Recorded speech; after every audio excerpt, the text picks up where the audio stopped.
வணக்கம். உச்சநீதிமன்றத்தினுடைய ஒரு சீனியர் அட்வொகேட் சந்தர் உதய் சிங் அவர் அண்மையில் சென்னையில் ஏஷியன் காலேஜ் ஆஃப் ஜேர்னலிசம் அங்கே ஒரு நல்ல பவர்ஃபுல்லாக ஒரு ஸ்பீச் கொடுத்துருக்காரு.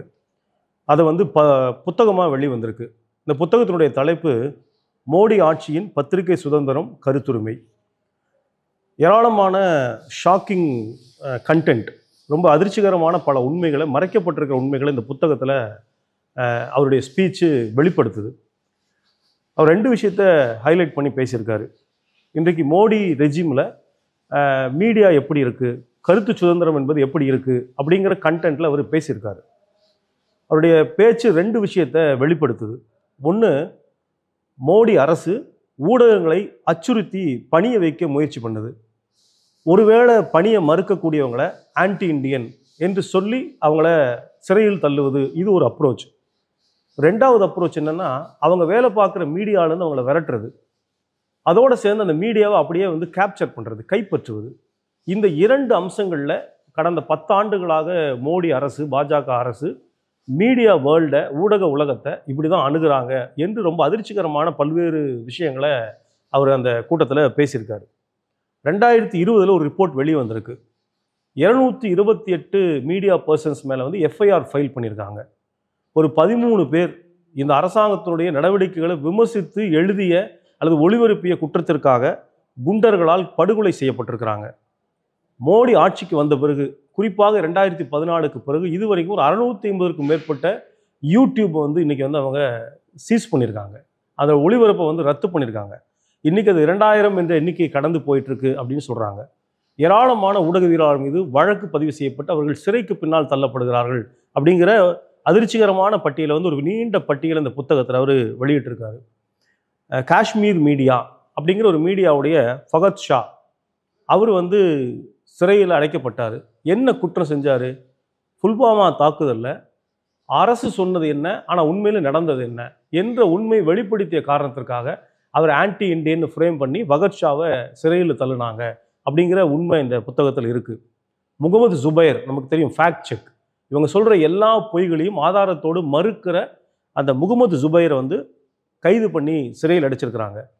ஹத்ராஸில் இவங்க பண்ண மிக கொடூரமான அந்த பட்டியலின பெண்ணுக்கு எதிரான பாலியல் கொடுமை, அதை ஆதாரங்களோடு வெளிப்படுத்திய சித்திக் காப்பான், அவரை பாப்புலர் ஃப்ரண்ட் ஆஃப் இந்தியா என்கிற அமைப்போட தொடர்பு இருக்குது என்று சொல்லி அவரை சிறையில் அடைச்சிருக்கிறாங்க. ஆர்டிகிள் 14 அப்படிங்கிற ஒரு மீடியாவுடைய இன்சார்ஜ் மீர் ஃபைசன், அவரையும் இவங்க சிறையில் அடைச்சிருக்கிறாங்க.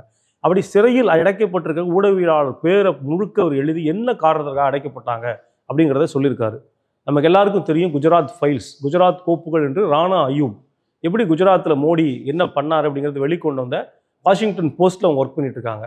அவர்களை சிறையில் அடைப்பதற்கான எல்லா முயற்சிகளையும் இந்த அரசு செய்து கொண்டிருக்கிறது. நியூஸ் கிளிக்கினுடைய எடிட்டர் பிரவீர் புர்காயஸ்தா இன்னைக்கு சிறையில் அடைக்கப்பட்டிருக்கார். அவருக்கு பெயில் கூட கிடைக்கல.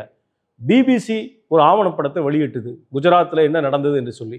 அந்த பிபிசி அலுவலகத்தில் ஐடி ரைடு, இடி ரைடு, எல்லா ரைடையும் போய் இந்த பிபிசியை முடக்குவதற்குண்டான ஏற்பாடுகளை பண்ணிகிட்டே இருக்காங்க.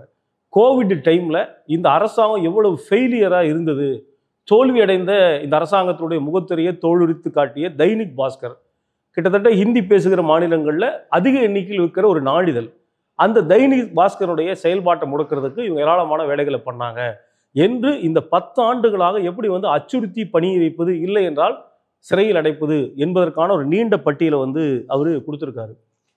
அடுத்து இந்த புத்தகம் சொல்கிற அவர் உரை வெளிப்படுத்துகிற அதிர்ச்சிகரமான உண்மை என்னன்னா, பணிய வைப்பது அல்லது ஊடகங்களை கைப்பற்றுவது, அதற்கான ஒரு பெரிய பட்டியல் என்பது கொடுக்கப்பட்டிருக்கு.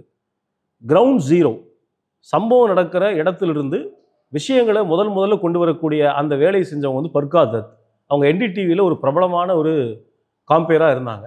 அவங்க இந்த அரசாங்கத்தினுடைய நடவடிக்கைகளை விமர்சித்து அந்த டிவியில் ஒளிபரப்புறாங்க என்று சொல்லி அவர்கள் இந்த டிவியிலிருந்து வெளியேற்றக்கூடிய நடவடிக்கையை முதல்ல 2016 இந்த அரசு, மோடி அரசு செஞ்சது.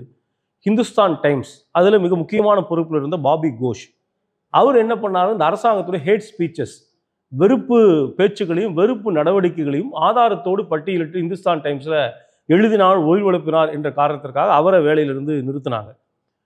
நம்முடைய பிரைம் மினிஸ்டர் மோடியினுடைய நடவடிக்கை குறித்து ஒரே ஒரு ட்வீட் பண்ணாங்க ஷியாம் மீரா, அவங்க ஆஜ் தக்கினுடைய பொறுப்பாளராக இருந்தாங்க.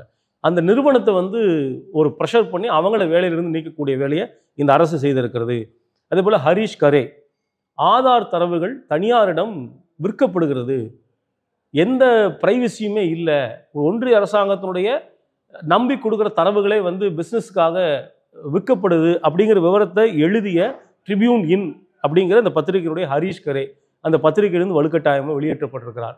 இது எல்லாம் வந்து இன்டைரக்டாக இந்த மோடியினுடைய அரசு ப்ரெஷர் பண்ணி அவங்கள வேலையிலிருந்து துரத்துவதற்கான நடவடிக்கைகள் எடுத்திருக்கு அப்படிங்கிறத இந்த அவருடைய பேச்சு வந்து உணர்த்துகிறது. நமக்கு எல்லாருக்கும் தெரியும், புகழ்மிக்க கட்டுரையாளர் ராமச்சந்திர குஹா நிறைய கட்டுரைகள் எழுதுகிறாரு, வரலாற்று புத்தகங்களையும் எழுதியிருக்காரு. அவர் வந்து இந்த சென்ட்ரல் விஸ்டா ப்ராஜெக்ட் 20,000 கோடியில் நவீன பாராளுமன்றம், அந்த ராஜபாதை என்று இவங்க சொல்கிற அந்த ப்ராஜெக்டை அது எப்படி வந்து ரொம்ப தேவையில்லாத ஒரு ப்ராஜெக்ட் அப்படின்னு விமர்சித்து ஒரு கட்டுரை எழுதினார்.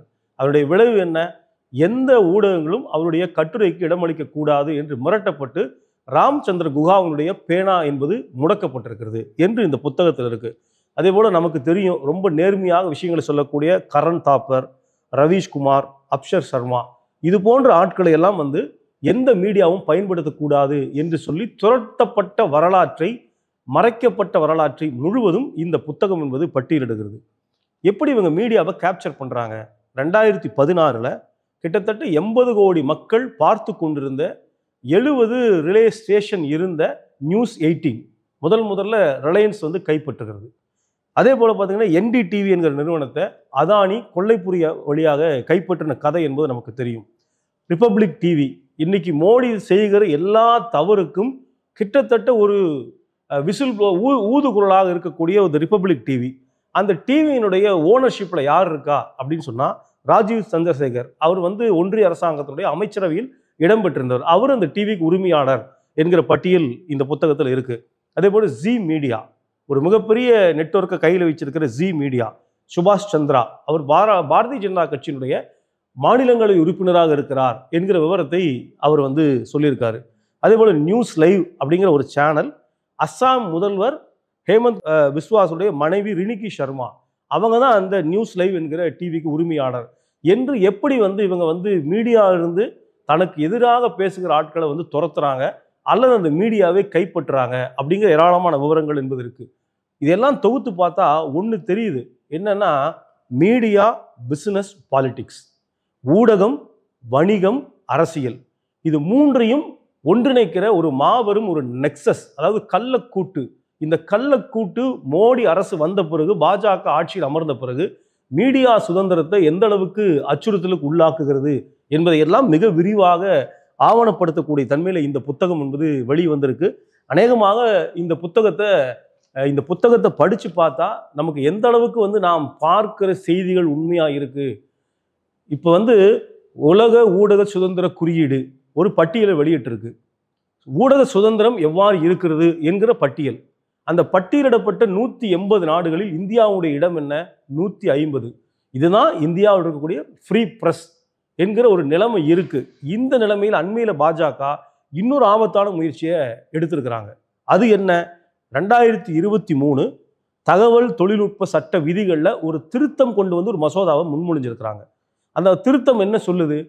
இனிமேல் எந்த ஊடகம், அது அச்சு ஊடகமோ, காட்சி ஊடகமோ, சமூக ஊடகமோ, நீ எந்த செய்தியை வெளியிட்டாலும் அந்த செய்தியினுடைய உண்மை தன்மையை ஆராயக்கூடிய அதிகாரத்தை பிரஸ் இன்ஃபர்மேஷன் பியூரோ, ஒன்றிய அரசாங்கத்துடைய கட்டுப்பாட்டிற்கும் நிறுவனத்திற்கு வழங்குகிற ஒரு திருத்தத்தை சொல்லியிருக்கு. அப்படின்னா இந்த அரசு எந்த தவறை செய்தாலும் அந்த தவறை ஊடகங்கள் எழுத முடியாது. ஊடகங்கள் எழுதினால் அது சரியா தவறா என்று கண்காணிக்கிற சென்சார்ஷிப் பிஐபிங்கிற பிரஸ் இன்ஃபர்மேஷன் பியூரோவுக்கு கொடுத்துருக்காங்க. அது இல்லை, தவறான செய்தின்னு சொன்னால் அடுத்த நாள் அநேகமாக எந்த மக்களுக்கும் அந்த உண்மை வந்து சேர முடியாத அளவிற்கான ஒரு இருட்டடிப்பு செய்கிற ஒரு அன்டிக்ளேர்டு எமர்ஜென்சி ஆன் மீடியா என்பதை நோக்கி இந்த பாஜக அரசு போயிட்டு இருக்கு. இது அரசியலமைப்பு சட்டத்தில் வழங்கப்பட்டிருக்கிற 19(1)(a) கருத்துரிமை இருக்கு. இந்த அரசை விமர்சித்து, அரசை ஆதரித்து நாட்டில் நடக்கிற எது குறித்தும் பேசுவதற்கு ஒரு கருத்துரிமையை வழங்கி இருக்கிற அரசியல் சாசனத்துடைய இந்த விதியை கூட மீறுகிற ஒரு இடத்துல போய் மோடியினுடைய அரசாங்கம் என்பது நிற்கிது. இவங்க சொல்ற எல்லா பொய்யையும் நாம் எப்படி கண்டுபிடிக்க போறோம்? மக்களுக்கு எதிரான நடவடிக்கைகளை பூரா நம்ம எப்படி கண்காணிக்க போகிறோம், அம்பலப்படுத்த போகிறோம் என்கிற ஒரு மிகப்பெரிய கேள்வி இருக்குது. அப்போ இந்த அரசாங்கத்தை தோற்கடிப்பதற்கான போராட்டத்தை ஊடகங்களை பாதுகாப்பது என்கிற அந்த போராட்டத்தோடு இணைந்து நடத்தினால்தான் நம்மால் வெற்றி பெற முடியும். இந்தியாவில் ஒரு ஃப்ரீ ப்ரெஸ் வேணும் அப்படின்னு சொன்னால், ஒரு நான் பேச நினைப்பதை பேச வேண்டிய, பேச முடிகிற ஒரு கருத்து சுதந்திரம் வேணும்னு சொன்னால், அது பாஜகவை தோற்கடிப்பது என்பதை அரசியல் கடமையோடு இணைந்தது அப்படிங்கிறத நம்ம புரிஞ்சுக்கணும்.